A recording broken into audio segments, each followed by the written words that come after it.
You are listening to the Hiking Radio Network, where we talk the walk with shows by hikers, about hikers, for everybody.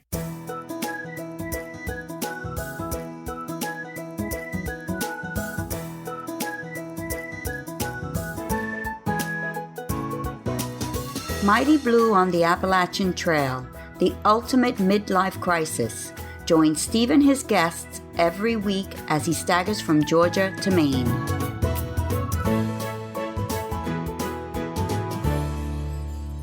Hi guys, and welcome back to the show. You are listening to Mighty Blue on the Appalachian Trail, the ultimate midlife crisis, and I am Mighty Blue, or Steve Adams. Now, I hiked the AT in 2014 and 2019, but I do not recall meeting characters on either hike who stood out from the crowd quite so much as my guests today. Today you're going to be meeting the Purple People, or Jillian and Logan Ivey.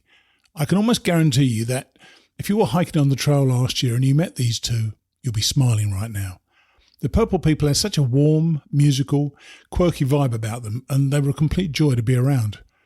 I was lucky enough to hear them play twice on the trail, and to be honest, when the three of us spoke recently, I could not have been more shocked at how things went after I met them. You'll be hearing from them in a moment.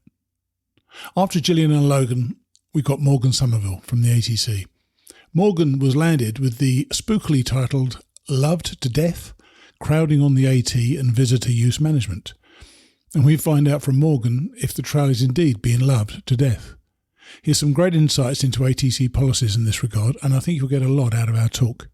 Then, another flipping technical cock-up, as I tried to interview Bill Tickner or Mr. President and was utterly unable to make my normal connection with him, so ended up having to hold my phone on speakerphone next to my face as we both talk into the same microphone. Yeah, as if that wasn't bad enough. And to be fair, it doesn't sound at all that bad.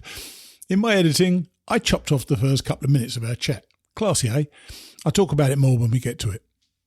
Finally, Fozzie is steaming towards Katahdin when a real existential crisis hits him and his family really hard. So once again, it's quite a long show, and we'll get started with my friends, the Purple People. Here's Jillian and Logan Ivey. This week, we've got two guests, and really, we could only ever interview them together. When I hiked in 2019, I was lucky enough to, first of all, hear about these two, and second, even luckier to meet them. They're Jillian and Logan Ivey, both also known as the Mailboxes, but known to me and loads of the class of 2019 as the Purple People. Hi guys, how are you? Hi. Hi. We're doing well. That's good. Both got great smiles on your face. I know this is a podcast and nobody can see you, but trust me, they both look great. Now, I know that lots of people have heard of you and indeed met you last year. But as I discovered the other day when we spoke, the sequel to your hike was more dramatic than the hike itself. But we're going to come to that later. You were referred to as the Purple People, even though you were dressed and equipped in lavender. Who gave you the name Purple People? I think pretty early on, I think by day 3, that was just what people started calling us. And there was already very quickly some hype around us because we were just doing something really ridiculous. And so we started meeting slack packers and stuff early on. And they're like, oh, you guys are the Purple People. And I kept wondering why they kept calling us Purple.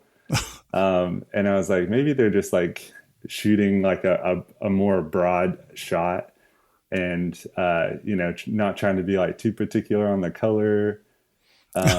Just because then, you're more apt to get it wrong. So just doing a big broad stroke of purple. I was really glad that they said purple instead of blue. I was really worried they were just going to get the whole category wrong because the lavender was on the bluish side. But I think the alliteration is what got people, and it's just kind of whoever made up the name first and started spreading it. That's the person who made it happen. That's cool. So, and I should point out, by the way, that when we met, Jillian said that their colour was lavender, and I suggested they should be the Lavender Lovers. But that never really took off, did it? But you did say you liked it at the time. Yeah, for sure. Yeah, it was cool. But you don't always get to you don't always get the nickname you're searching for or whatever. But you get the one that works. Yeah, it did work. And you're right. There was a heck of a lot of hype about you. Did you, and I know I've talked about this a couple of times on the show, did you find that having a different name to your own names, becoming the Purple People as opposed to the Mailboxes as a band, and we'll talk about that in a minute, that changes, not so much changes how you are, but it allows you to present yourself in a different way? Jillian, you want to go? Oh, I mean, I think the whole experience of a through hike, no matter if you're covered in lavender or not, it allows you to present yourself in a different way. I think different scenarios and situations just brings out a different part of yourself. And that's what I really love about traveling and experiences. And something as specific as what we did on the AT last year was that it brought out a different persona, I think, for Logan and I as a couple. And well, I would say more as a couple because we were sort of lumped together. I think a lot of people get their own individual trail names, which, you know, people we hung out with for a longer term kind of eventually might have made up names for us individually, but to everyone, we were kind of this group. And the amount of, you know, excitement that people gave us when they saw us, and, you know, they were either, you know, like, wow, or they wanted to know, or even if they were kind of like rolling their eyes, just, you know, that energy, I think, changed how Logan and I saw ourselves and how we experienced the hike. But I'm sure a lot of different things come into play for other thru hikers as well. I'm sure. Yeah, but you were always Jillian and Logan. And so that was kind of nice. And you didn't get those extra names. So you definitely were the Purple People, Jillian and Logan, which is kind of cool. But you're also, as I mentioned earlier on, you're known as the Mailboxes. So tell us actually who the Mailboxes are. Well, right now it's Logan and I. I realize that. Yeah, I started writing songs. In high school is when I officially started making up my own songs and kind of coming up with things that I felt excited about and listening to bands, and started or had my first individual or group performances when I was around 18, needed a band name and came up with it. So the Mailboxes has always really been me, and I've had different members come in and out, and Logan has been the first person that I felt like who's actually become the Mailboxes with me, who's taken it on. And of course, that also comes with the fact that we're married. Yeah, so, that kind of helps, yeah. Yeah, so I was the Mailboxes before I knew Logan. But I met Logan while I was playing music in college, and he was doing his own music at the time, but also playing with me. And so after we got married and kind of I still wanted to do music and Logan wanted to do music, we decided it would be fun to try to do it together. And Logan's just always been my biggest support. And now it's not just me who gets to create and write and contribute to the creative process. It's Logan. And so it's really exciting to have that partner in it.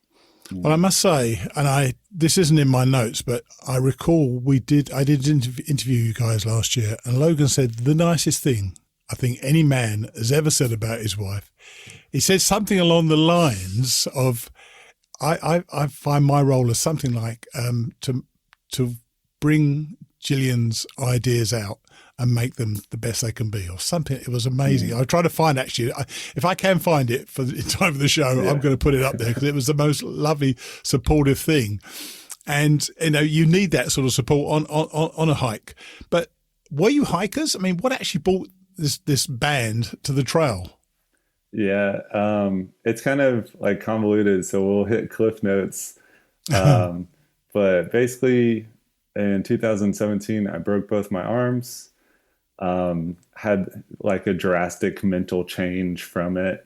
Mm-hmm. And then I really like started wanting to like push things that I wanted to do. And I've like grown up pretty close with nature as far as like my family's always been like outdoorsy and things like that. And I always wanted to do a through hike, and probably the same story. Like a lot of people said they saw the documentary Mile and a Half, yes, which is about the John Muir Trail, and I just became obsessed with it. So while my arms were broken and I couldn't work or anything, I was just like, Jillian, I want to like go big next year, and I want to hike the John Muir Trail, and I want to run an ultra marathon. And that was kind of just my goal, to keep from being too depressed about just like the loss of functionality Yeah, at the time and stuff. we had just come off of a tour, and Logan was our drummer at the time. Yeah, not And great so, not great for a drummer, is it? Two broken no, arms. no. So we had just come off this really, fun tour. It was our first tour with Logan officially, I think, as the mailboxes, or as the drummer at least. Yeah. And it was super fun, but immediately he broke his arms. And so it was kind of like, well, I can't play drums, and, we can't do band stuff. And I, on the other hand, compared to Logan, was not an outdoorsy person. So I am what Logan calls an indoor person.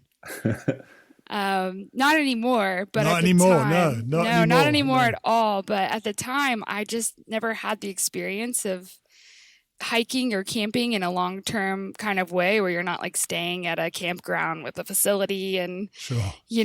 I just had no frame of reference for what that would be like. And at the time, I'm just taking care of Logan, and he was really going through a rough time. And that carrot, as you would call it, of dreaming about hiking the John Muir Trail is what kind of kept him alive, I would say, during that time when he couldn't really do anything, because Logan's a doer and he works with his hands. So that was a challenge for him. I'm sure. So you did the John Muir Trail? Yeah. And you must have really enjoyed that then. Right.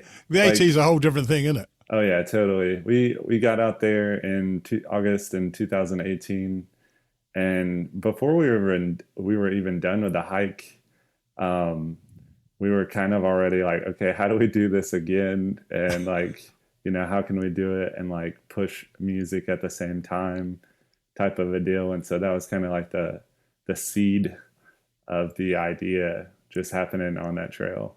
Yeah. I would say Logan and I's marriage has always been about trying to do both of our passions at the same time. So the JMT, I think for me, was a support role of making that happen, and, Sure. and changing myself and growing to kind of latch onto something Logan wanted to do. And so even before we were out in the JMT, we had already had the idea to do the AT. Wow. And do it in lavender.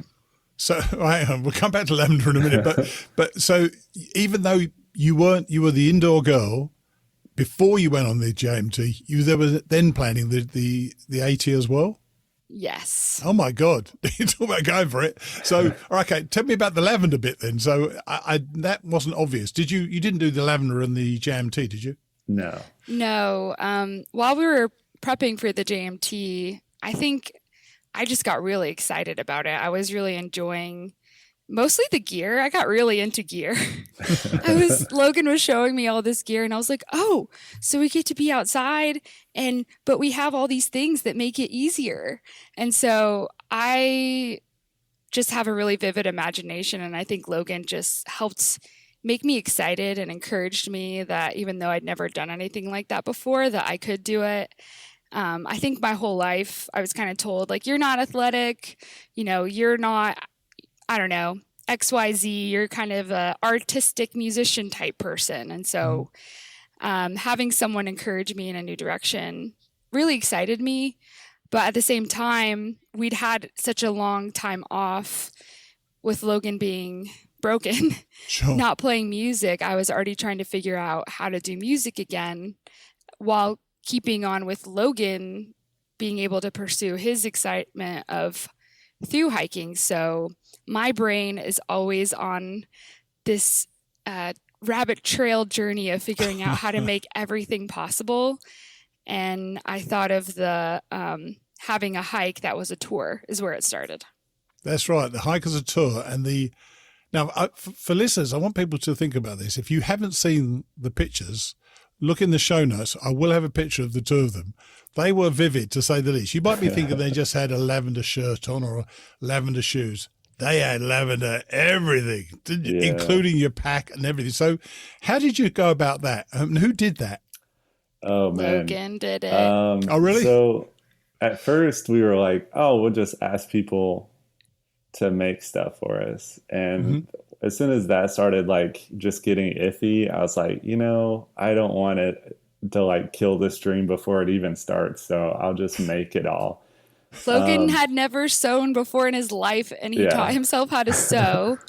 And we learned how to dye fabric and buy custom, hiking fabric from, distributors off the roll. And Logan just, his amazing mind was like, yeah, I can totally make my own backpack and, gear, which was a crazy thing to do. Yeah, it was pretty utterly crazy, but looked fantastic because you could see you guys coming from miles off, couldn't you? Yeah, for sure. It really was something. So, your whole appearance brought a lot of fun and music to the trail. And I remember thinking it was quite the commitment to not only hike, but also to play music. So I know how exhausting it is just to be hiking. Did the hiking ever get in the way of the music, or in fact, did the music get in the way of the hiking? Oh man, it's a combo for sure. It depends on the day, I guess. Both. Yeah, we hadn't like effectively pulled out a strategy before we started, just because like I was sewing up until like the day we left and stuff. Oh, really? Yeah, and so once we got out there, we're like, okay, when do we play? And then we just were trying to figure that out. And so like early on, we'd play at shelters sometimes. And then we'd just play in the middle of the day. We'd just meet people like hiking up the same hill as us or something. And we'd be like, hey, can we play for you once we get up to the top of this or something? Oh, cool. And we did that for a little bit. And then once the hostels started like hearing about us and wanting us to stay and play there, then it became a little more like, okay, this is when we're going to play type deal.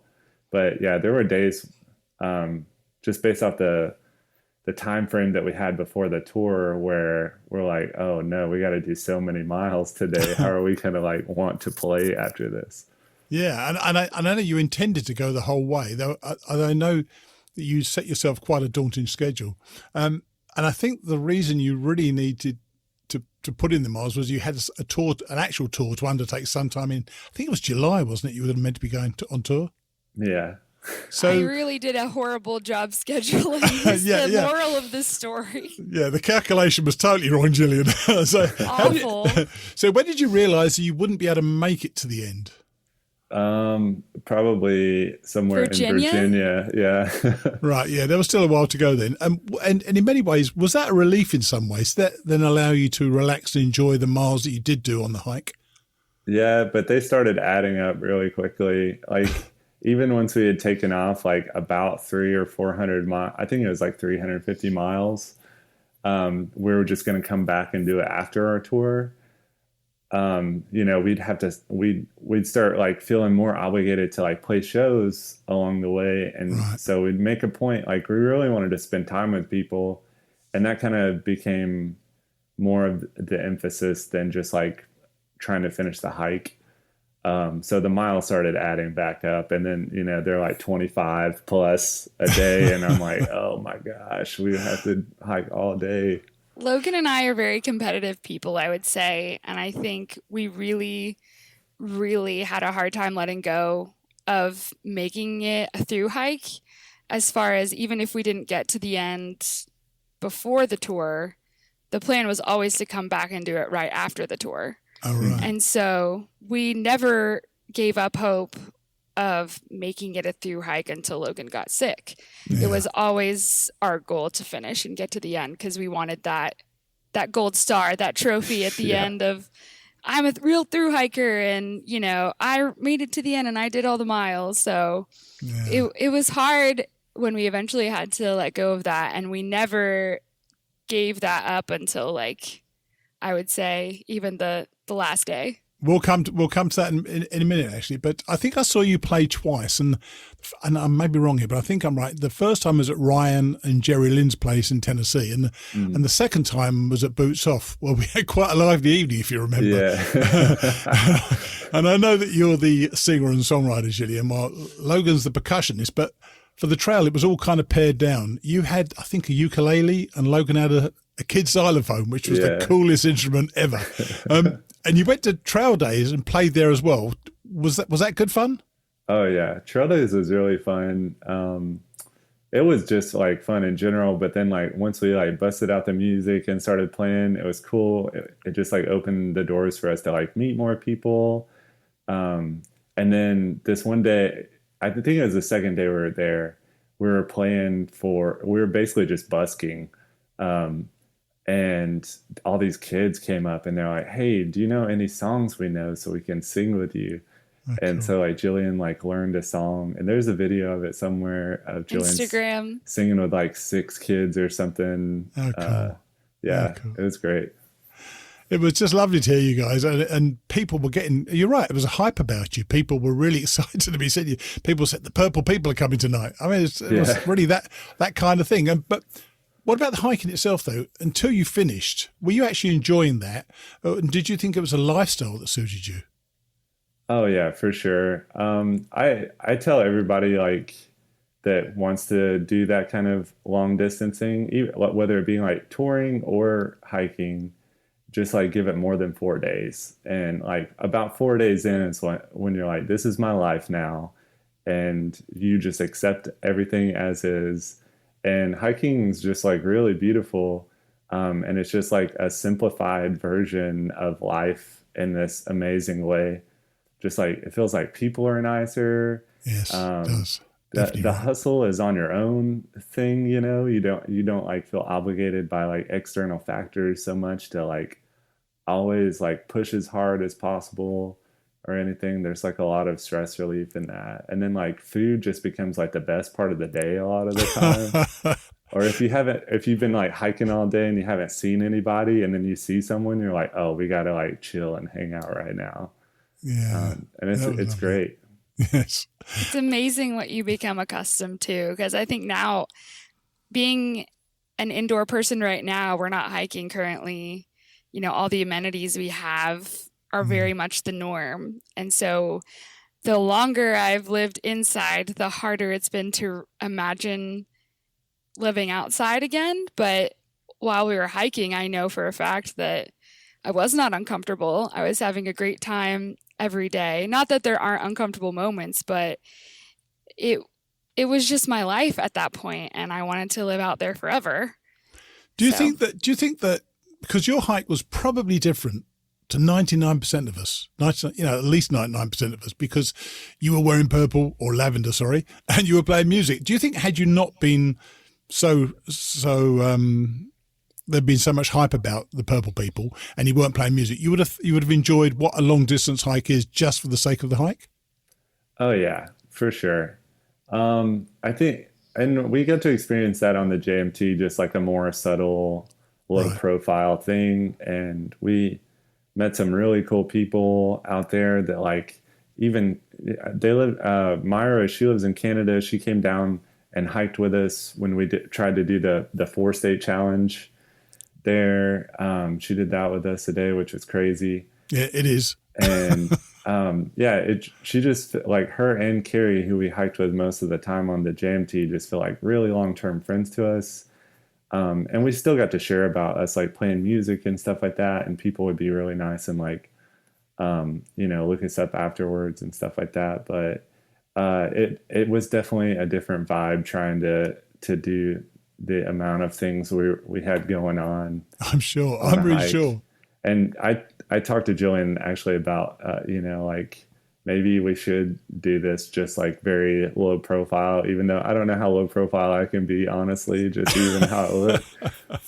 Yes, you are somewhat noticeable, aren't you, Logan, to be fair?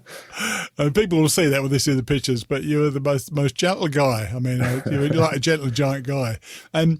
But you eventually got to somewhere in New York, I think it was, and you started to struggle, didn't you, Logan? Did you know at the time, what did you think was going on at the time?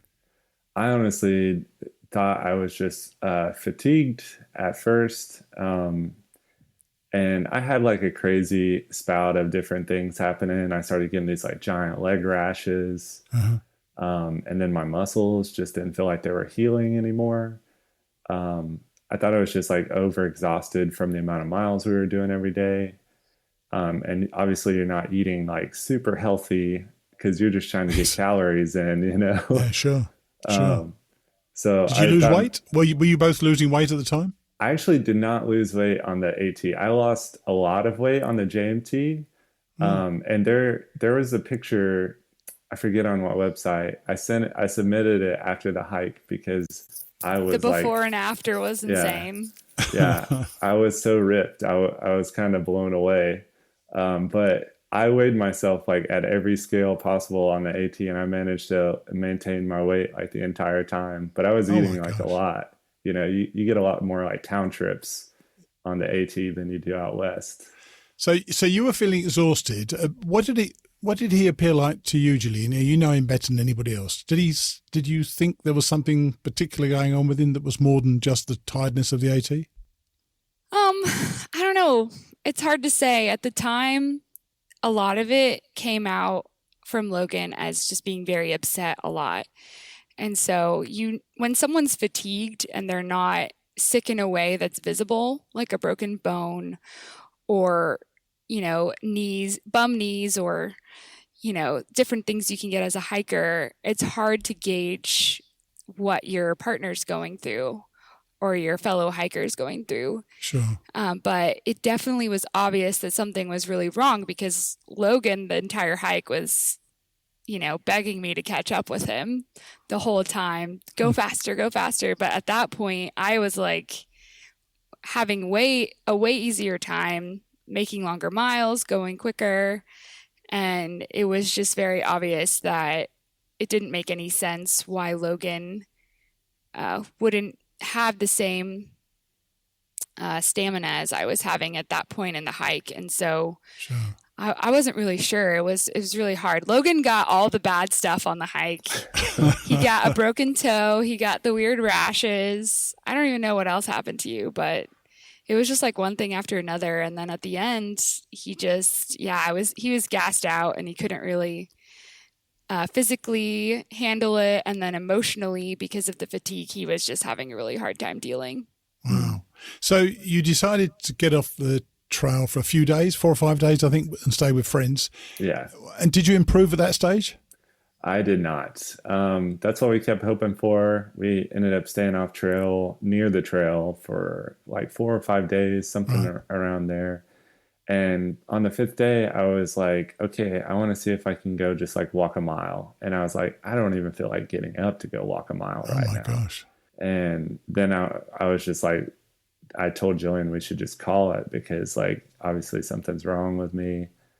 And lots of people were reaching out because our hike was very public, and they're like, hey, like get him checked for Lyme disease and tick-borne illnesses and things like that. And so we, had a fiasco doing all that, just dealing with doctors, not really wanting to treat me and all that stuff. And we really didn't have like a definitive answer. But you actually took some doxycycline, didn't you? Yeah, eventually, I think it was like the 3rd doctor we went to. They gave me a week's dose in New York, and then once I got back to Tennessee, a doctor down here immediately put me on another 3 weeks of it. So I was on it for a whole month altogether. And that had a pretty bad effect upon you, didn't it? Yeah, it really affected me mentally. And I'm sure it was like a combination of things on top of that, like just having to get off the trail and, being so high profile on the trail, like feeling like you let people down and stuff like that. Which of course you didn't, by the way. Right. Yeah. That, don't you? Yeah. And it just made me like basically suicidal by the end of the month. I was having a really hard time not wanting to like self-harm and not wanting to just do like really stupid things. And I had a hard time telling Jillian because I was like, this is like scary for anybody to hear. And I don't want people to like think less of me or anything. But eventually told Jillian and then went to a behavioral health clinic, and they wanted to admit me just based off of talking to them and stuff. And then I asked them how much it was going to be because I was like, that's only going to make me more stressed out. Oh, gosh. And they're like, well, it's this much. And I was like, no. And they're like, okay, you got to sign this contract that says you're going to go to a psychiatrist and a counselor from now on. And if you don't do it within like 24 or 48 hours, then like a police officer or somebody will come get you. Jeez. And you'll have to come here. And but this must have been around the time when you were going to do the tour itself, wasn't it? Right. So what did you do with the tour then, Jillian, at that stage? Well, I ended up going on the tour without Logan, but it was not decided for a few days after that.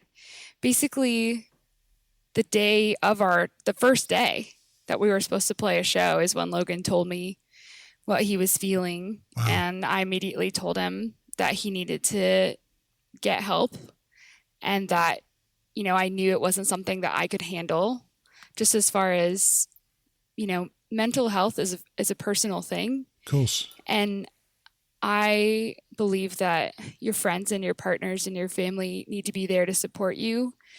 But at the end of the day, a lot of times it's that person's judgment call on what they need and to figure it out. And so it was a pretty stressful time. I had to do the first 2 shows without him, not knowing if he was going to come on the rest of it because they were pretty local. Sure.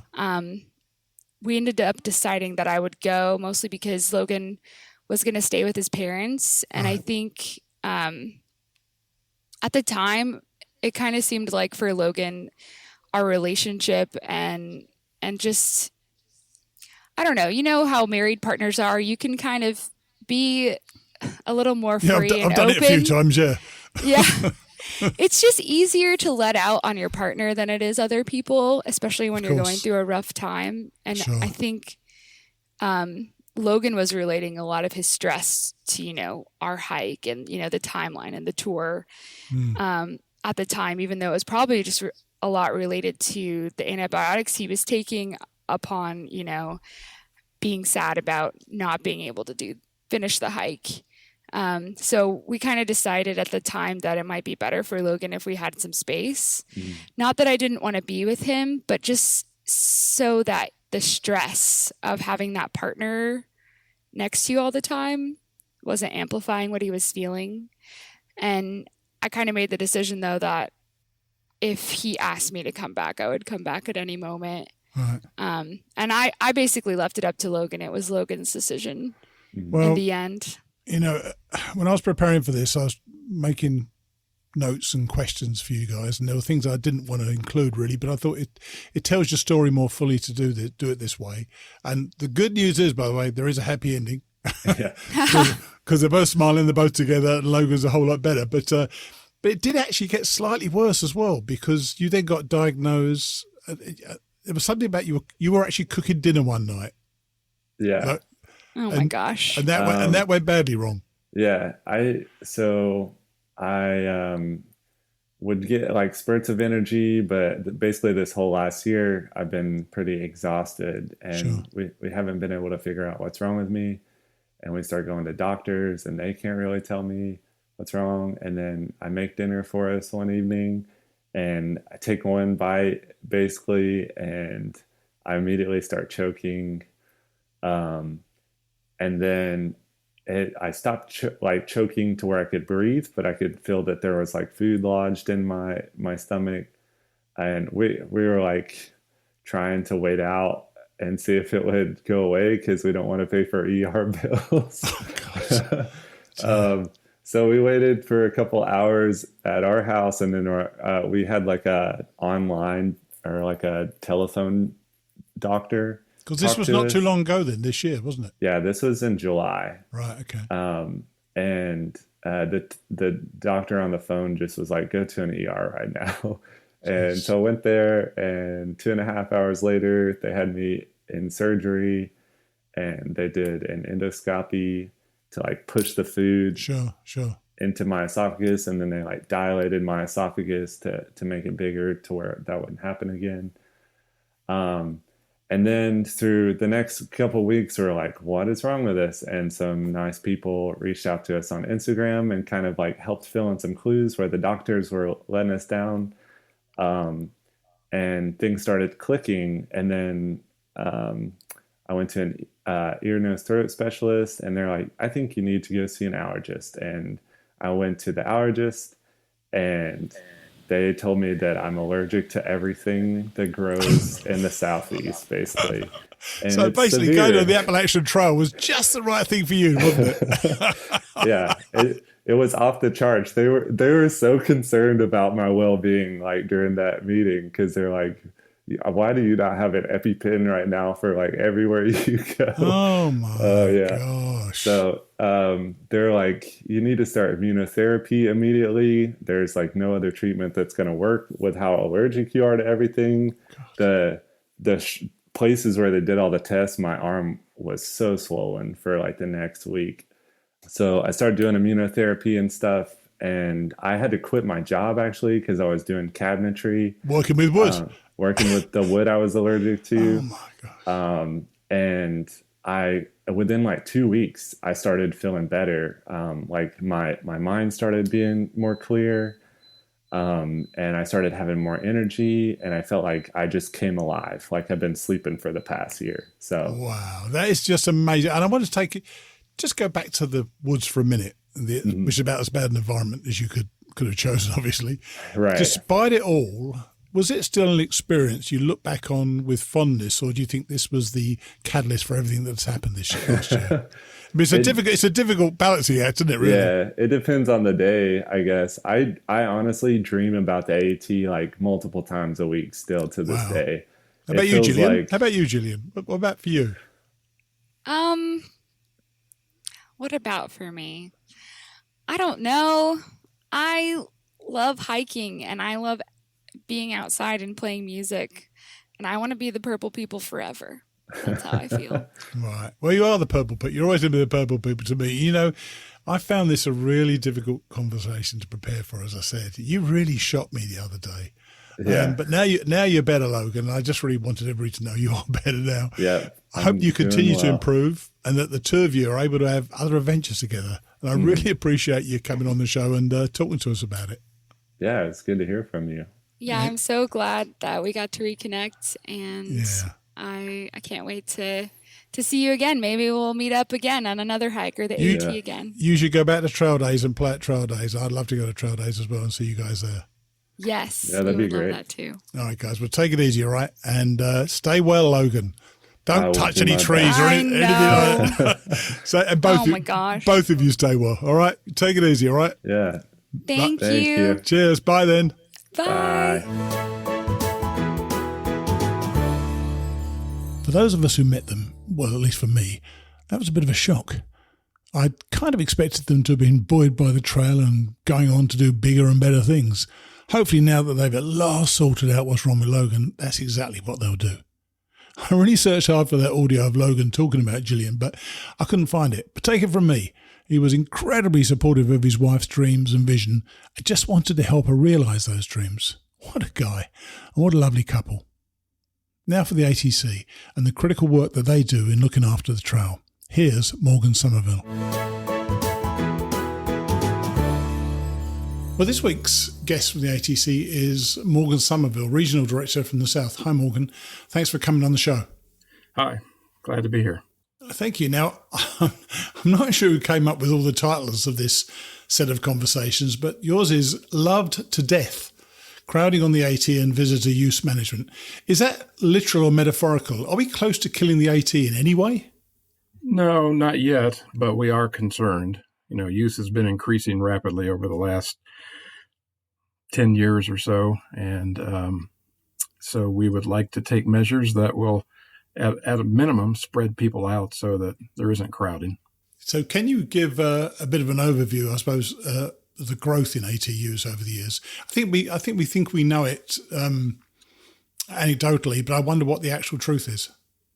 Well, it has the thing we have the best figures for is through hiker use. And being the regional director for Georgia, North Carolina, and Tennessee, I'm most familiar with the NOBO figures. Sure. But they have increased fairly dramatically since 2007, which was a low point. And starting about 2015, we had record use that continued through 2019. it dipped a little, dipped slightly in 2019. And of course, this year it was down quite a bit. But that use was about 4,000 through hikers starting, which was up about 10% per year from 2007. So you say it dipped a bit during the early 2000s, is that correct? Yeah, I mean, use has gone up and down in a bit of a sine curve over the years. Of course, at the beginning, there was very little use. There was a fairly significant peak in the 70s. I'm not sure what the cause of that was, but it did lead to our first use restrictions on the trail in Great Smoky Mountains National Park. There were so many people camping at some of the AT shelters there that the park began their permit system. All right.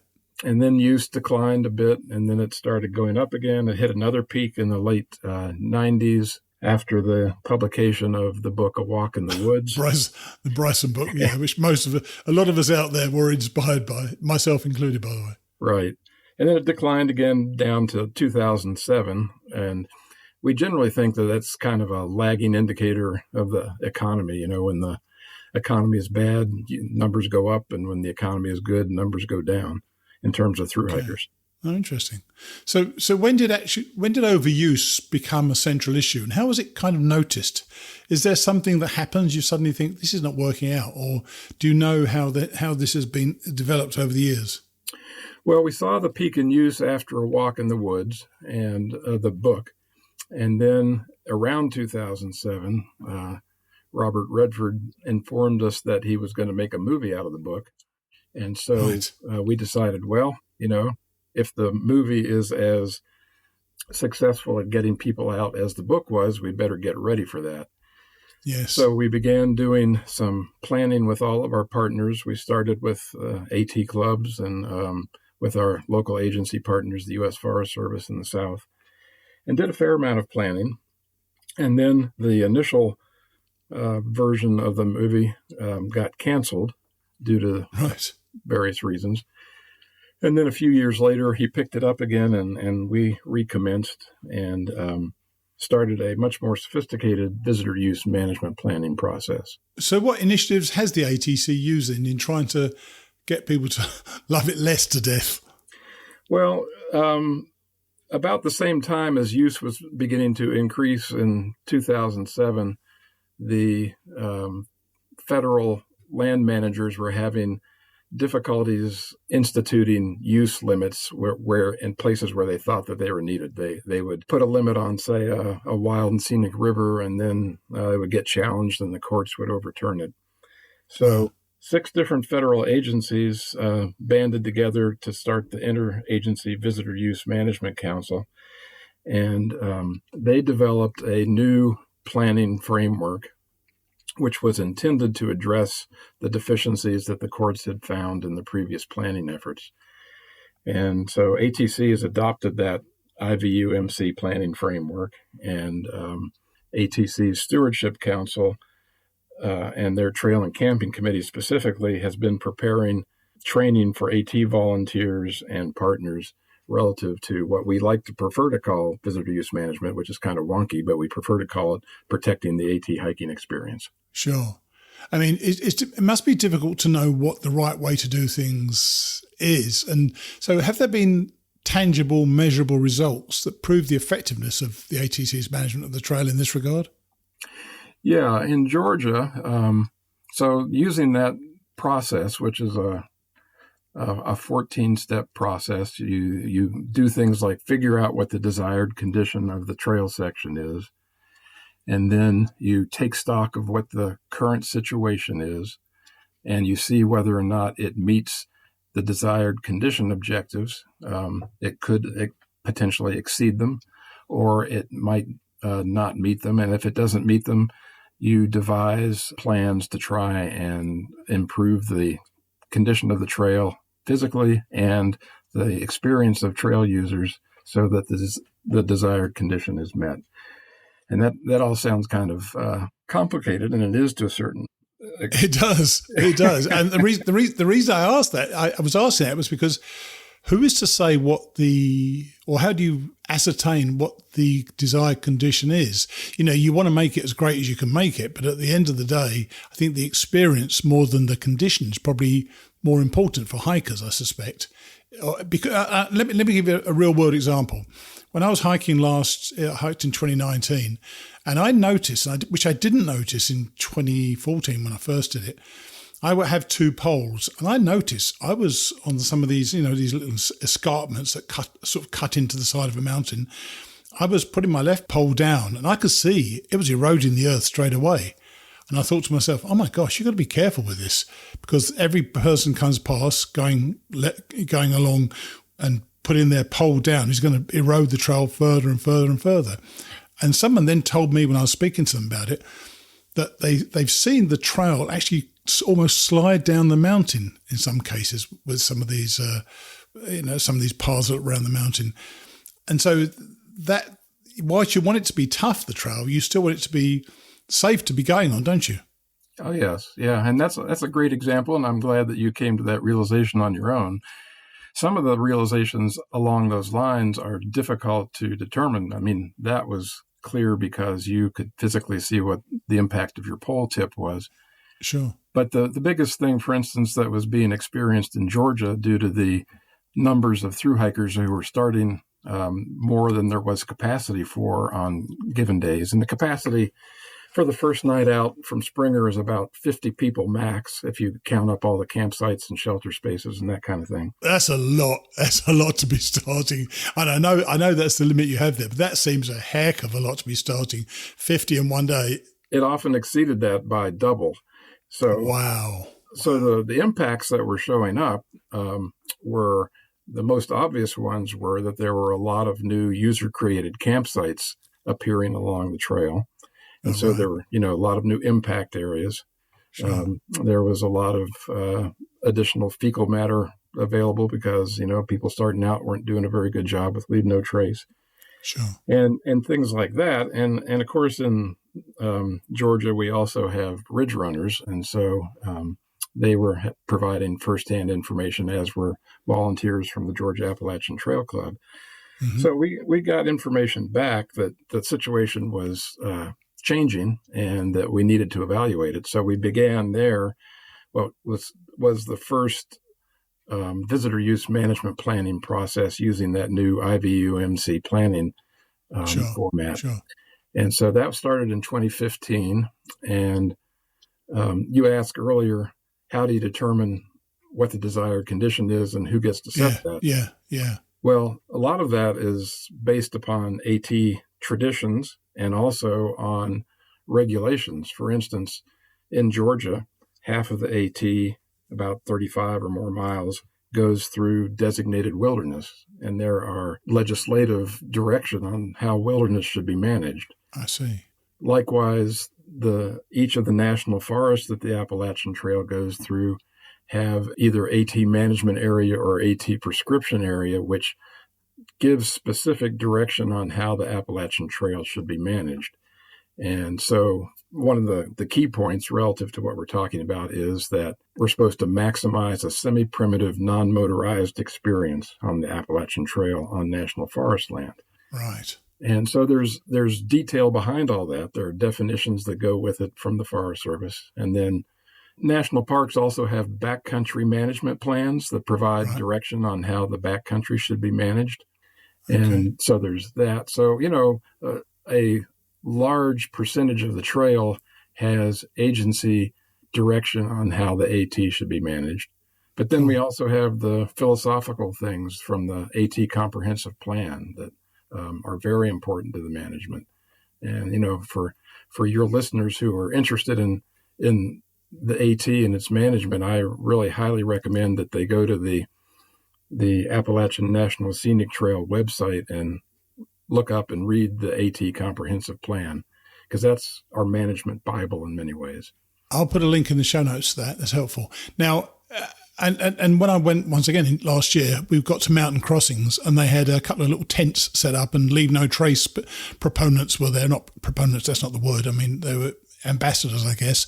They gave us a great Leave No Trace presentation later on that evening, and everybody knows what leave no trace means intuitively, and at the same time they perhaps don't necessarily apply to all the leave no trace principles. But what else can hikers do to help, if assuming leave no trace, what else can hikers do to help these efforts? Well, the simplest thing that I like to tell people is that they need to leave the trail better than they found it. And the issue we often have is that the way they find it probably doesn't meet the desired condition. I mean, if you start a northbound through hike from Georgia on a day when there are 100 other people doing it, Sure. and you get to the Hawk Mountain AT shelter and there are 4 acres of tents, and you assume that that's the way it ought to be, then you have not tuned into the desired condition for the mountain area. Yes. And there's no good way for people to do that. And that's something we would like to remedy, is so that people starting an AT hike, whether it's a day hike or a through hike or a section hike, will have some context about what the AT is about and what to expect and what they should expect. Sure. Well, and this leads me to my last 2 questions, which are effectively the similar end of the same question, with 2 opposite ends of the same question. What happens in 2021 when people have had their 2020 hikes deferred? And can you see permits coming sometime in the future? In terms of 2021, ATC conducted a survey a month or 6 weeks ago of people who had registered on atcamp.org for a 2020 through hike, Right. to try and find out what they had done. And unfortunately, I don't have it in front of me, but a significant number of them got off the trail, Sure. either before ATC requested it or after ATC requested it. So most were off by the end of March. And then many of them, I think the rate was 60%, but about 60% of them said that they were going to do a through hike at some point. And of that 60%, I believe it was about 40% said they were going to do it in 2021. And I may have those figures off a little bit, but at any rate, a number of them said they wanted to do it and would be starting a NOBO hike again in Georgia. Sure. Looking at what's happened, we're trying to learn that. ATC does have a COVID-19 adaptive planning process going on. We will not be, unless local, regional, or federal agencies close the trail, ATC is not going to tell people not to hike. Okay. We're instead going to be providing as much information as possible on how they can do it safely, so that they are less likely to come to the trail with an infection, get an infection when they're on the trail, or spread it somewhere. So do you see the way things have developed the last few years, that permits are likely to be coming in the future or not?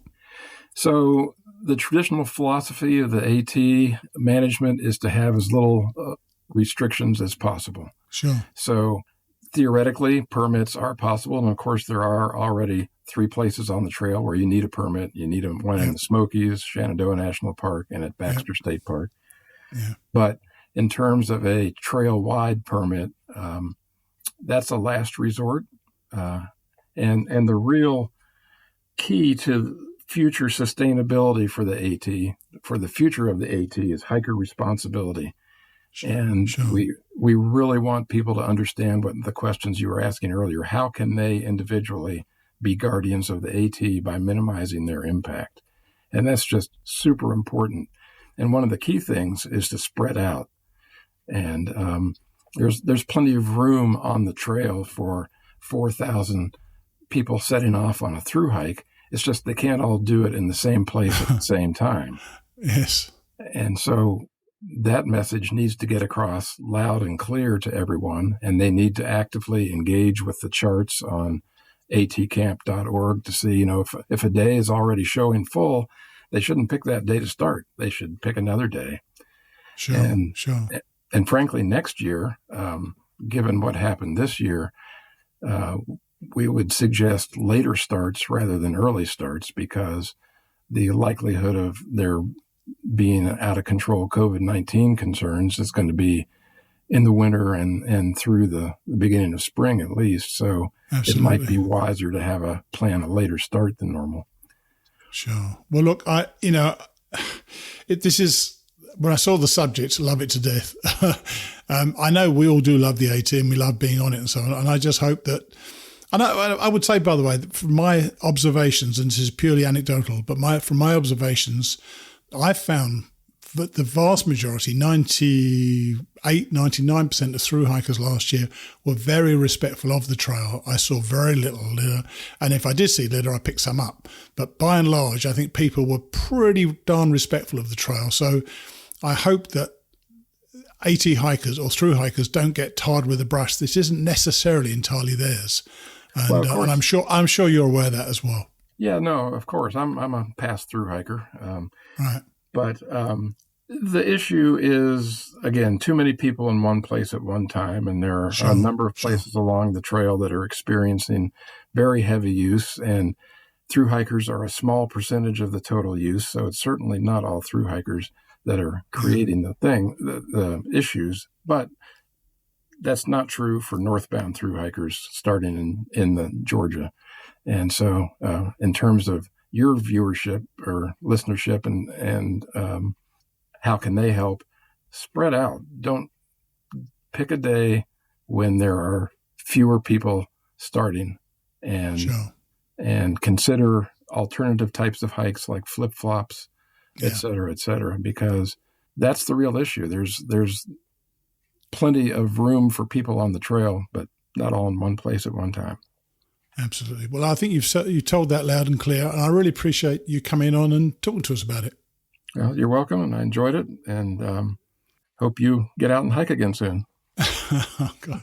I'm 68 this week. I doubt it, but we'll see how it goes, though. But thanks very much for your time, and I appreciate you coming on. Thank you. All right. I thought he was a really informative bloke. That story about noticing my poles, it really struck me at the time what potential damage that I and others were probably doing to the trail. I suppose the takeaway is be careful what you do and think about the impact you're having not only on your hike, but the hike of those following you. Thanks this week goes to a new donor, Arthur Gross. Thanks, Arthur. And recurring donors Mike DiCello and Michelle Brown. I met Mike in Port Clinton last year and had a beer with him, and Michelle came to the Woods Hole weekend recently, so I was able to meet her as well. Thanks for your donation, guys, and if you'd like to help out keep the show on the road, you can do so by going to hikingradionetwork.com and clicking on one of the many donate buttons that you'll find there. Thanks so very much. Now, I'm afraid to say we have a truncated conversation with Mr. President or Bill Tickner. I don't know how it happened. I really don't. But I was able to chop off the beginning of our lovely conversation about the Virginia Triple Crown of McAfee Knob, Tinker Cliffs and Dragon's Tooth. I'm afraid you're going to have to take my word for it, but he did have a terrific time there, getting to the money shot on McAfee Knob just before dawn. Sorry, Bill. So you'll hear us go straight into a chat with no other introduction. Here's Bill. Really is a special part of the trail. Absolutely. So you had you sent me a message, you had a 0 day in Blacksburg that you described as epic. And I was in Blacksburg that I had my cellulitis diagnosed in 2017. So epic isn't a word I'd normally associate with Blacksburg. What happened to you? So, my grouse team, Gravy and Mouse. Oh, yeah. Yeah. They picked me up at Route 42 on late Friday night. And it actually was pretty cool because we had decided to have them pick me up at the road. I'm hiking down the last, big 2 miles down this ridge to get down to the Route 42. Sure. And this group of 3 women kind of hike up to me, and they have this great dog that I was petting at the time. And all of a sudden, a 4th hiker came up, and I realized it was Gravy surprising me with a can of Coke and some apples. Yeah. I didn't even recognize him at first because I thought he was part of their group.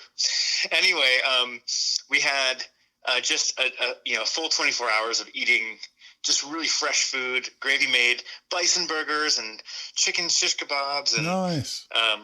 We watched some Schitt's Creek, which is great television. So it was a perfect 0 day, really. That's nice. Loved it. Doesn't sound quite as epic as I was thinking it was going to be, but epic. I suppose epic's a relative thing when you're on the trail, isn't it? Well, here's the thing. I would say I did nothing, and it was everything I ever thought it could be. Nice. No, do you know what? That I understand that. And you did refer in your text to an ominous section of the trail around Petersburg. I mean, I'd heard of the Randall Smith murders, but the Craig Creek murders, what's that all about? Okay, so it's kind of spooky. This is, and before I tell you the story, Blue, just know from a data perspective, my background, the trail's a very safe place. You're in more danger getting in your car than you are hiking this trail. Absolutely. But this part of the trail in Virginia is definitely known for some spooky things. So the Craig Creek murders, there's two different murders that happened in that Craig Creek area, which is actually a beautiful kind of drainage area from the ridges. Sure. So when I was going through it, it felt peaceful and wonderful. I even laid out in these leaves and watched like leaves fall from the tops of the trees. It was quite serene. But yeah, sure.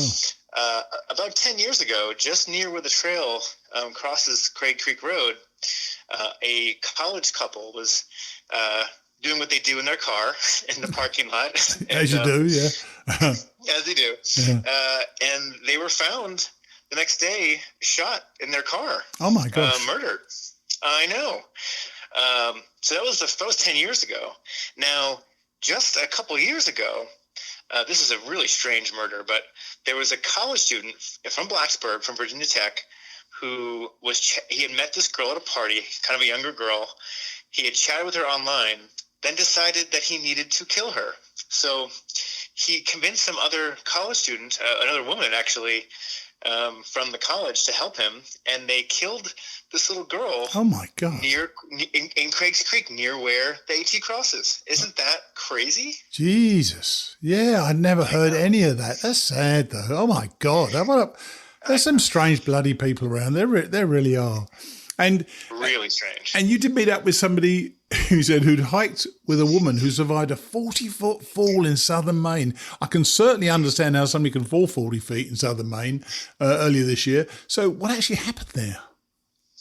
Yeah, and I'd heard about this. So there's this hiker that I met at a shelter the other day. His name is Moose Caboose because he had hiked behind a moose for quite a while. All right. Great name. Yeah. So he had been hiking with this hiker. I think her name was Jabberwocky. Mm-hmm. They kind of started together. They were Tramley up in Maine. Sure. And they got to that section of trail that's kind of close. It's kind of after, I think, Mahoosic Notch. It's really steep and was the Mahoosic Arm, damp. And then that dreadful old speck coming down Old Speck, which takes ages, if you remember. Well, yeah, going north anyway, so we got it in different way around, I guess. It was somewhere around there. I can't remember exactly where, but he was with her, and he told me, and this is a chilling story, he was really close to her when it happened. She slipped on some pine needles, and she looked in his eyes when she was falling, and he just knew. They both knew, and she fell 40 feet. She survived, and I think she's actually vortexing, he says, at Shaw's Hiker Hostel now since that happened. Wow. But I had heard about this story way back when it happened. I was already farther south than that, but I didn't realize I'd meet someone who was right there when it happened. But all this to say, I'm getting all these signals, Blue. I'm at the end of my hike, and yes, are all around me. Yeah, I bet you are. But I think hiking Virginia is great. I really enjoy it personally. You're now at Angel Rest in Beresburg right now. Pretty good setup there. How many people have you got there tonight then? So I caught back up with or I should say Bad Bunny and Zippy caught back up with me. Mm-hmm. So we're all here. Nice. And there's a guy named Perfect Timing who's here. Mm-hmm. So it's four of us. And it's a great setup. I have a private room because you know how the president does. Absolutely. As I did last year, by the way. No. Yeah, absolutely. But they have a great bunkhouse. They've got a great laundry room here. They have a gear shop they set up since last year. Oh, right. A hiker named Honey Buns runs a gear shop. Right. Yep. So they've got everything you need. You're really close to town. And it's great because tomorrow we had that big southbound hike up to Angel's Rest Overlook, which is that's right. That's difficult. Right. That's nice. You'll enjoy that. But make sure you hit the Mexican restaurant some stage today. They've got fantastic margaritas and tons of great hiker food. I assume the Mexican restaurant's open, isn't it? Oh, it is, and that is the plan. As soon as I get off this call, quite right too. That is where I'm going. Right. So do you now have an ETA in mind for when you'll get to Damascus to finish the Triple Crown? Right now I'm strangely completely on my schedule. So, cool. And I've been on schedule almost the entire time. Wow. Which means I'll probably finish around the 7th or 8th of November. Wow. But I might push it a little further. Now, I was talking about last week. Hang on, before you say, as it's the 7th, 8th. Now I'm not going to ask you who you're voting for, but have you arranged a vote? How are you going to do that? Great question, and I'm glad you asked. I think to all listeners out there, please vote, whichever way you go. Yeah, damn right. Please get out there and vote. Yeah. But I, being from San Francisco, I had to reach out to the elections website from my county, and after October 12th, they allowed for you to request a new ballot to be sent anywhere you wanted. Oh. That's how my county does it. So I went on to their website. I sent it to my friends, Gravy and Mouse, in Blacksburg. Nice. It was there the day before I got there. Wow. And so I voted. And before I get back on trail, I just put it in the mailbox. Good. I'm pleased. Now, you were just telling me, I asked you about your ETA when you get to Damascus and finish the Triple Crown. You're going to say something else.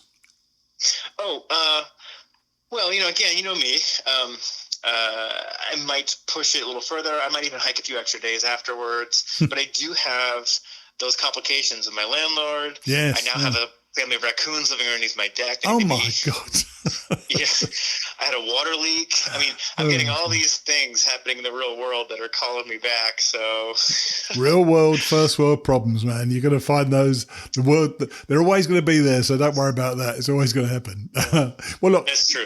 You're going to go. I know you're going to go to Woods Hole, where I was recently with a bunch of people. Say hi to Neville and her crew for me, because they're such a lovely bunch of people. And I'm really looking forward to your impressions of Woods Hole, because you're really going to enjoy it. Even just talking to Neville on the phone, I called her, let her know I was coming for tomorrow night. She's just so pleasant, and she's making jokes already about where my Secret Service people are gonna be living. So she sounds great. Yeah. I can't wait. Okay, well you have a good time, and we'll catch up again next week. Sounds good. Okay, thanks, man. Blue. Take it easy. Bye. Yeah, take care. Bye. Yeah, I'm really sorry about the cock up there.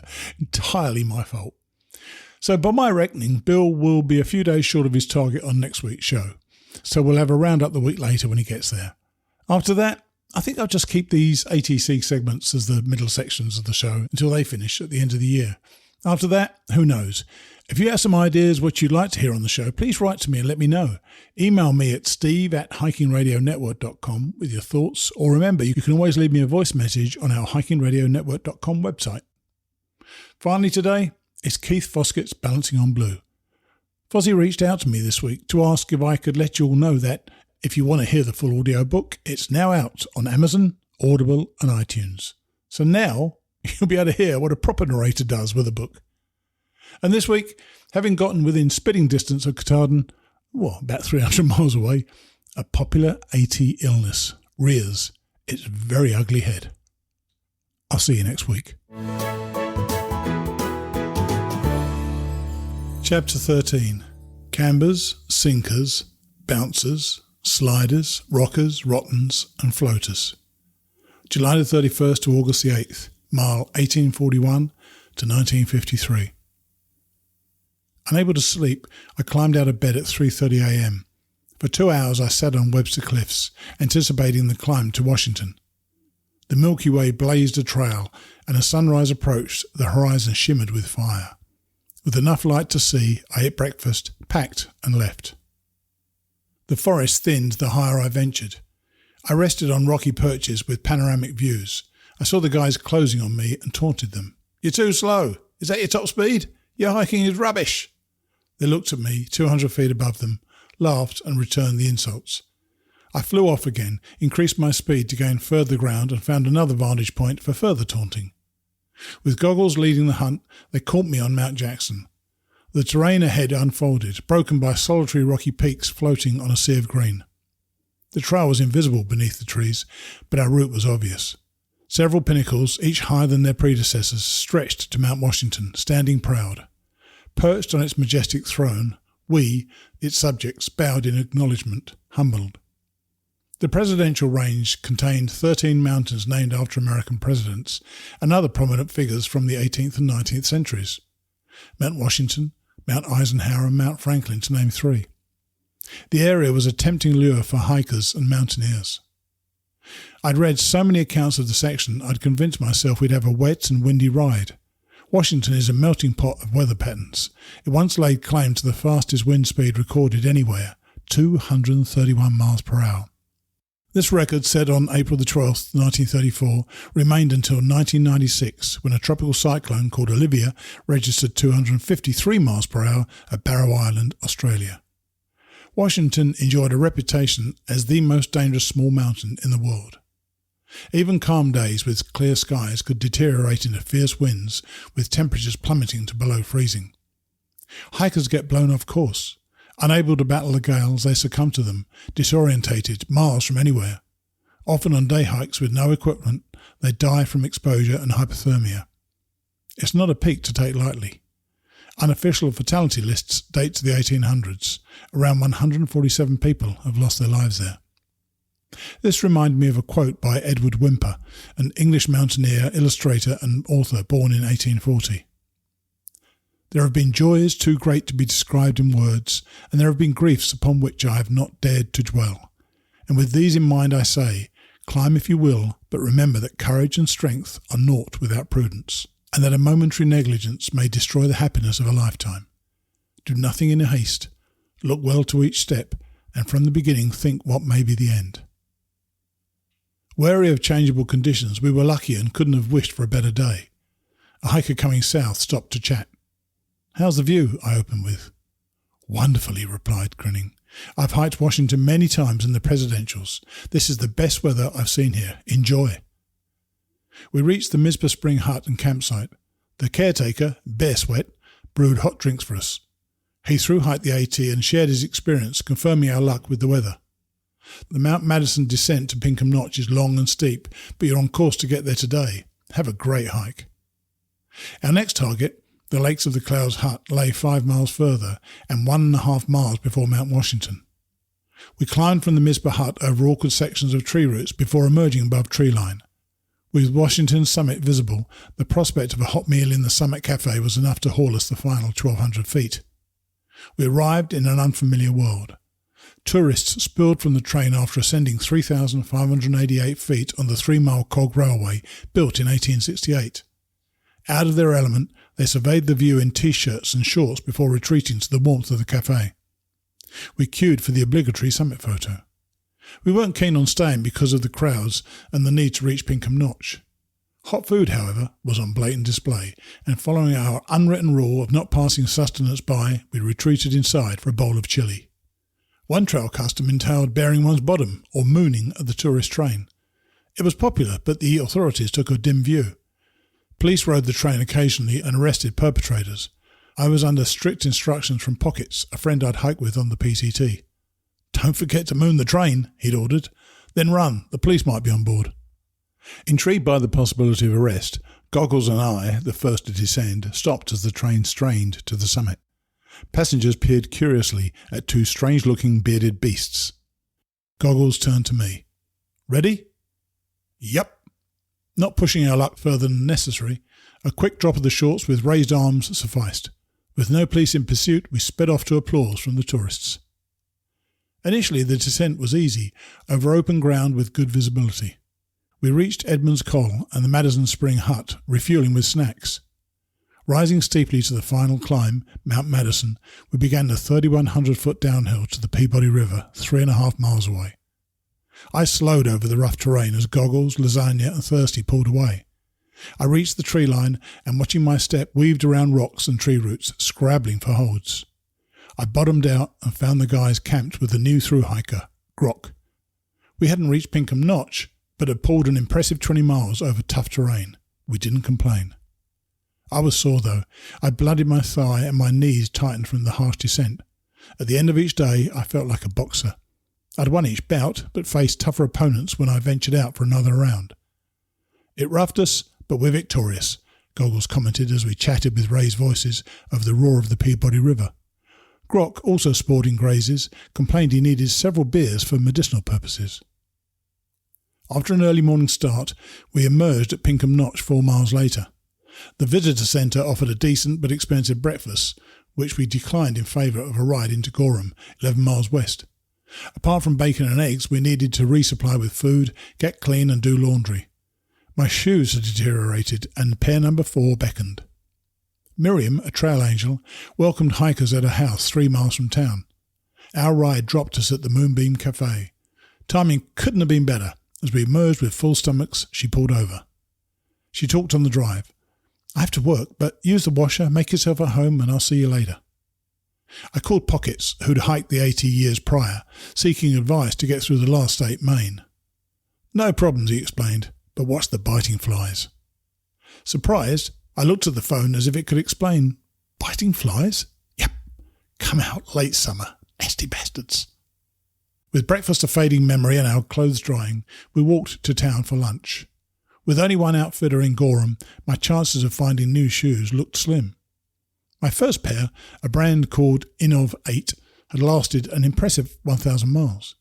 Pennsylvania waged a running battle with their replacement, a pair of Brooks, which quit after 250 miles. Some New Balance had fared well until Gorham, but they too had died. The outfitter had nothing suitable. Lasagna came to the rescue with a suggestion which, at first, I dismissed. He'd ordered a pair of Brooks Cascadias delivered to the Gorham post office. They were too small for him, so he offered them to me for the original purchase price. The only issue was that they were 2 sizes too big. They worked and solved the problem of my wider feet. Although large, I could slide my thumb in the gap at the back. I tried them. Apart from sliding at the heel, as I might have expected, they remained in place. Pushing my feet backwards, the toes moved from the front and away from the narrowest part of the shoe.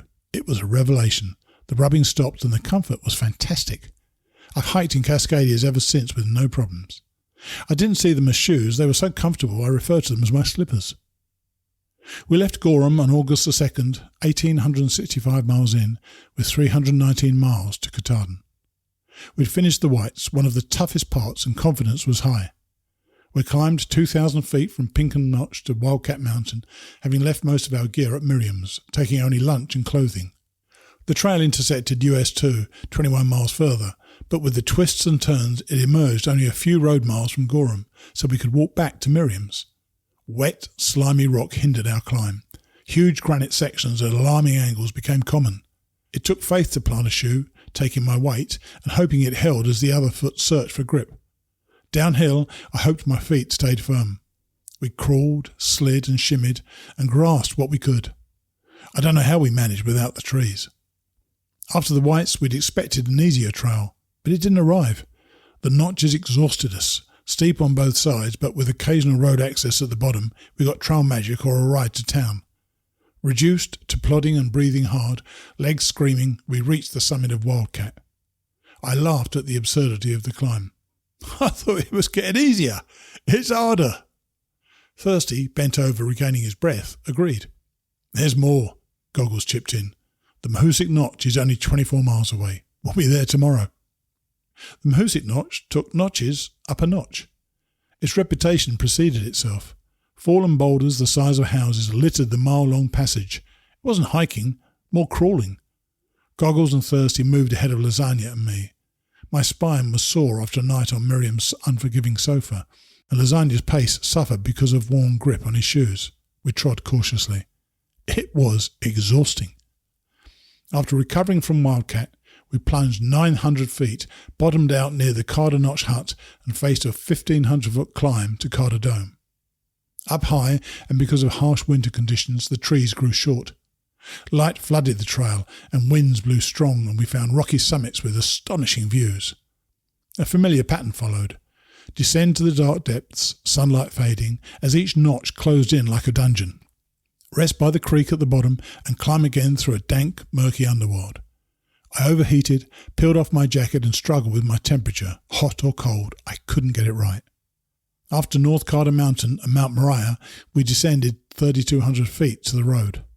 The trail eased to a gentle decline, so effortless, Lasagna and Thirsty jogged the last part, free from their pack weight. I chased them as our legs scrambled with the momentum. With fading light, we leaped over obstacles, only seeing them at the last moment. "Log!" Lasagna screamed from the dimness ahead. "Stream! Rock! Shit! Rock!" Swerving, running hard, focused on the trail, jumping and cutting corners, we reached the road crying with laughter from the adrenaline rush. Drenched in sweat, we giggled uncontrollably. Goggles called us for the road walk to Miriam's. After 21 miles following each curve of the trail, it was strange to be such a short distance from Gorham. The run inflamed my shin splint, which hadn't grumbled for weeks. I made a note to slow and considered resting in the morning, but delays meant I might lose the guys. The data book stated that, apart from Katahdin, the gradients eased during Maine's final section. To summit Katahdin entailed climbing 4,000 feet over 5 miles, the first half renowned for its difficulty, and we had to get down as well. The weather turned and we reminisced about New York's heatwave. Temperatures dropped, but we insisted on T-shirts and shorts in the day. Angry clouds swept over, threatening rain. The Mahoosic Range was a notorious section of trail starting at Mount Hayes, renowned for many steep climbs on difficult terrain. It hit me for 6. Alone, I picked my way over rock slabs after a storm, following a line of cairns to the top of Mount Hayes. Injuries reasoned with my resolve, and I slowed. I sat on the summit, enjoying the warmth. A blazing sun found chinks in the clouds, flooding the valleys with beams broken by racing cloud shadows.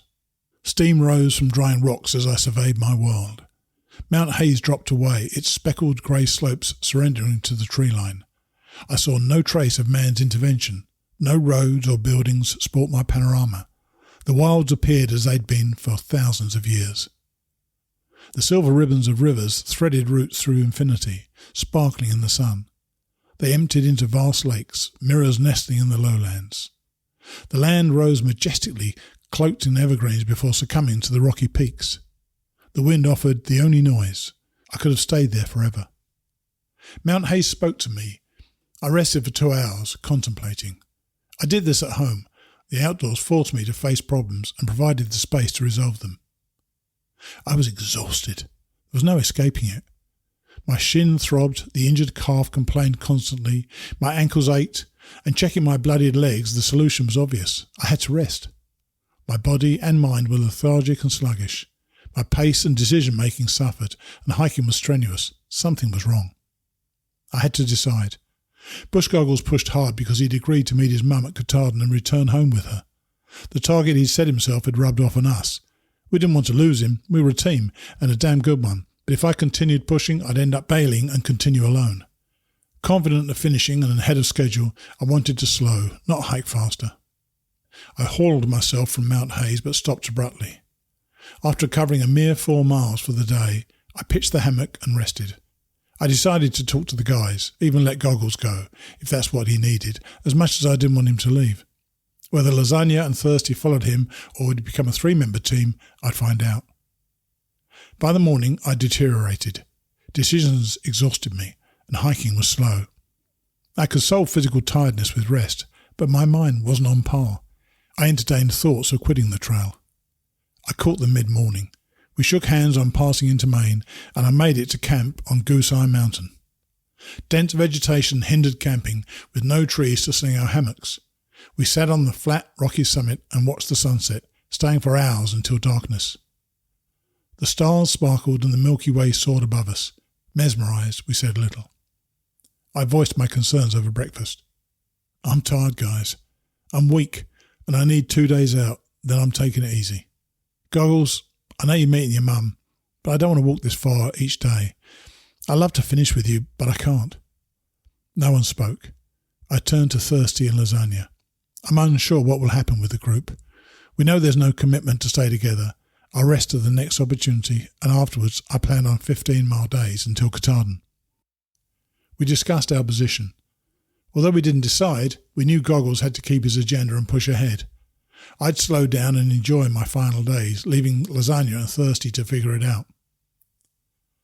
I stuck with them for 4 miles, and a good job too, as we arrived at the jumbled, rocky calamity known as the Mahoosic Notch.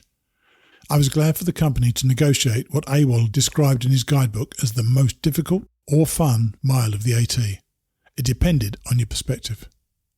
Tiredness and group dynamics aside, we favoured prudence and a team approach to get through. We surveyed the terrain ahead and took each obstacle as it appeared. The notch narrowed with countless massive lodged boulders blocking the route. Faded white blazes indicated the suggested line, but we lost them constantly. Balanced on ledges, we peered into dark crevices, hearing faint gushes of water below as creeks battled through. We either picked a way through the bottom, crawling, sliding and squeezing, or we moved higher, inching along narrow ledges. 2 hours later, we emerged, having averaged a dismal half a mile an hour. We looked at each other's dirt street clothes and laughed. I lost them in the afternoon. After the adrenaline of the notch, my fatigue surfaced. I dropped my pack on the shore of Speck Pond, eased off my filthy socks and shoes, pulled off my t-shirt and waded into the water.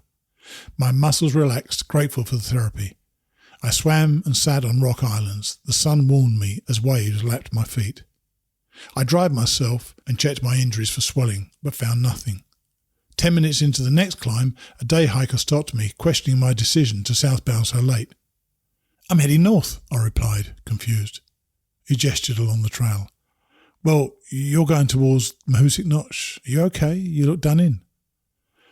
I offered a weak smile. "I'm fine, thanks." I turned round and headed back. 2 more hikers, Eric and Samantha, enthralled I'd hiked from Georgia, also stopped me. I couldn't focus on the conversation, but did my best to appear friendly despite my lightheadedness. Eric opened with, "You sound British or something." "Oh, crap. Not now, please." "I'm from the UK, yes. I'm English." "You walked here from Georgia?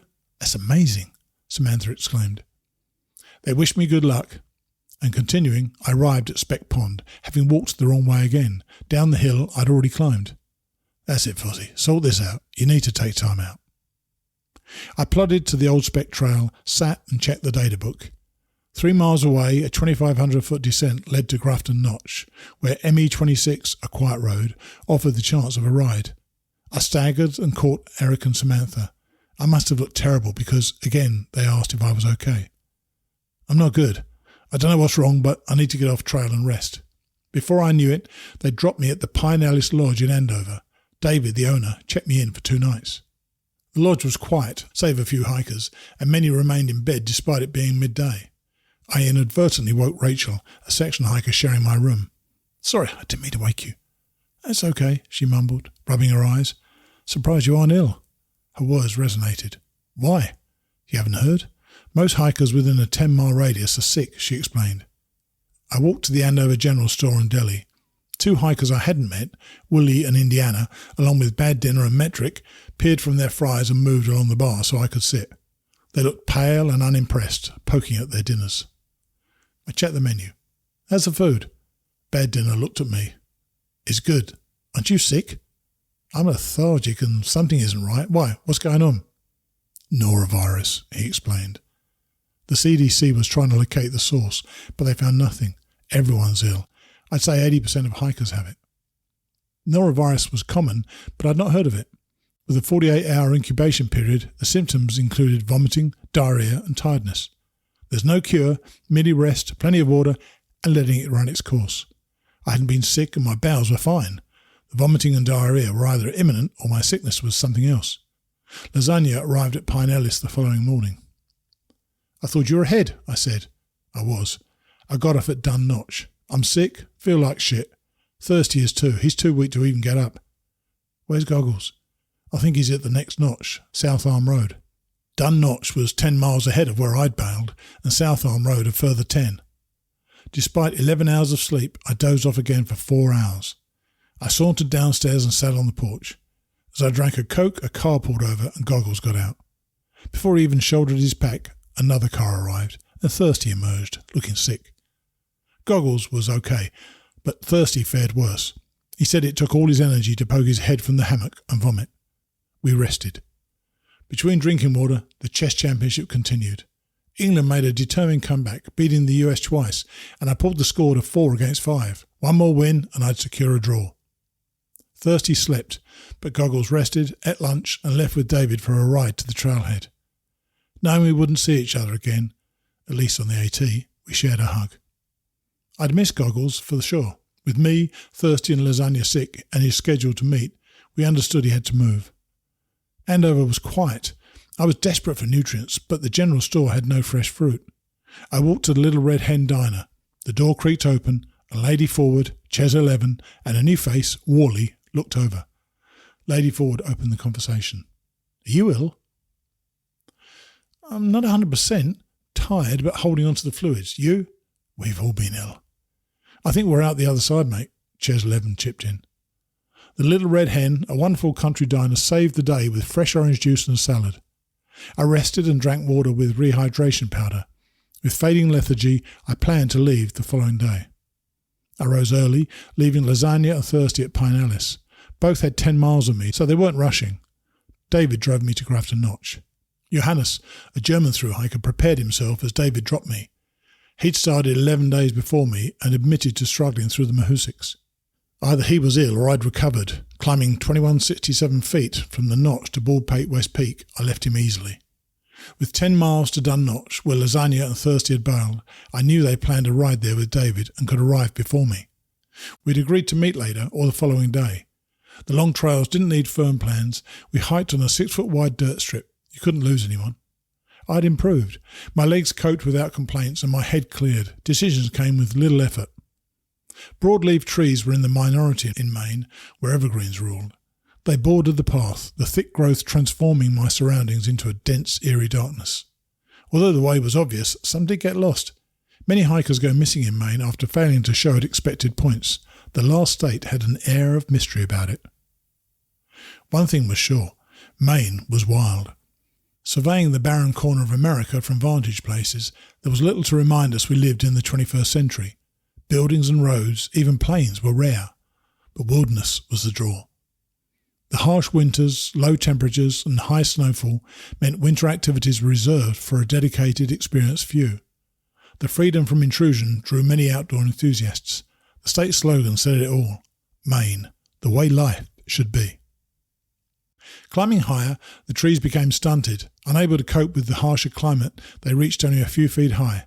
This feature of subarctic and subalpine trees, Krummholz, originated in Germany. Krumm means crooked or bent, and Holz, wood. Maine was tough, it had to be, so they made it from granite.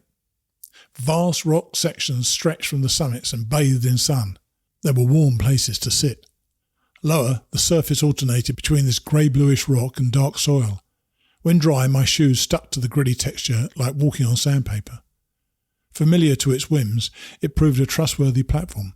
I counted on it to hold me while ascending steep areas. I strode uphill, leaping from boulder to boulder, and Maine granite held me securely. However, away from the sun, the rock was damp, covered in a slimy texture which demanded caution. I descended through vast fields of stepped rocks, each one several feet high. With the weight of my pack, I slipped often, but utilised the trees for handholds and the roots for shoe placements. My hiking style adapted. I clambered, slid on my bottom, teetered, and looked inexperienced. The soil, a rich chocolatey dense brown, was wonderful to walk on. The soft texture gave underfoot and cushioned footfall. Even in August, the trail was wet. Vast amounts of snow melt over the summer, coupled with rainfall, meant the ground didn't dry out. Puddles dotted the way, and bogs were common. To prevent erosion and ease passage, the authorities had installed boardwalk sections. They were welcome, preventing soaked, muddy feet. The construction utilised 2 parallel lengths of wood with shorter planks fixed widthways. Most were reliable, many weren't. The dodgy versions had unstable foundations and sketchy anchor points. Negotiating these required awkward stances and tentative steps to test the next move. I studied the various types and divided them into categories, starting with the easiest. These were cambers, either right or left, sinkers, bouncers, sliders, rockers, rottens and floaters. Most exhibited one trait, but a few shared many. Cambers were the easiest because they gave themselves away. The angle was easy to spot, the surface sloping to one side. A posture adjustment was enough to counteract most of them. I couldn't detect sinkers. Their character revealed itself only after setting foot on one. They thrived on saturated or muddy ground. It risked sinking, catching me unawares. I related bouncers to sinkers. Instead of sticking in the downward position, they mustered enough energy to counter my weight and bounce back. It was like hiking on a trampoline. Sliders were lethal. Wood has many positive properties, but grip isn't one of them, especially when wet. With damp conditions and regular traffic, most boardwalk surfaces were slippery. Even the slightest of pressure proved risky. Some lured me in with sections of dry wood. Complacently I sped up, only to enter the slider zone. The leading foot slid forward, resulting in an ungraceful parting of the legs and groin pain, or one leg flung skyward, followed by the other. I realised I was horizontal during this split second of airborne travel. My pack cushioned many a hard fall. Rockers presented a fresh perspective on fulcrums. Loose ground left foundations with no anchor. I'd step on the first section, watch it sink, and the opposing section rise like a seesaw. This could happen at either end. Complacency was dangerous and confidence risky, as the other end could share the same trait. Rottens were easy to spot, but difficult to judge. The older sections in need of maintenance gave themselves away with deep surface ridges, chips, breakaways and holes. Tentative steps were crucial to establish their condition. A splitting sound heralded the end for many a boardwalk. The wood deciding life in Maine wasn't ideal. One foot, or double points for both, fell and sank into prime Maine mud. I quit trying to keep my new Cascadias clean. At the top of the difficulty scale came the floaters, easy to spot because one end hovered over water. The trick was judging whether their anchorage was secure. Foot pressure on the suspect section was enough to find out. They either didn't move or plunged into the murky depths. Once more, testing was sensible, but complacency overruled. With an overwhelming feeling of impending wetness, the universe paused as my platform sank. The creme de la creme of floaters descended into oblivion and called their cousins, the sliders and rockers, into action. A quick retreat or forward jump saved the day, but often the only escape was jumping sideways into the water. Over time, I became adept at judging the boardwalks, but one specimen, despite appearances, hid a deeper, evil personality. It looked innocent on my approach. A right camber was obvious, but not severe, and the boggy ground made me suspicious of sinkers, bouncers or rockers. The dry surface discounted a slider, but the far end looked sketchy. The initial foot placement held confidently. My other foot swept past, but instead of making firm contact, it merely glanced the camber and whipped from under me. It collided with my left foot, which joined its partner in flight.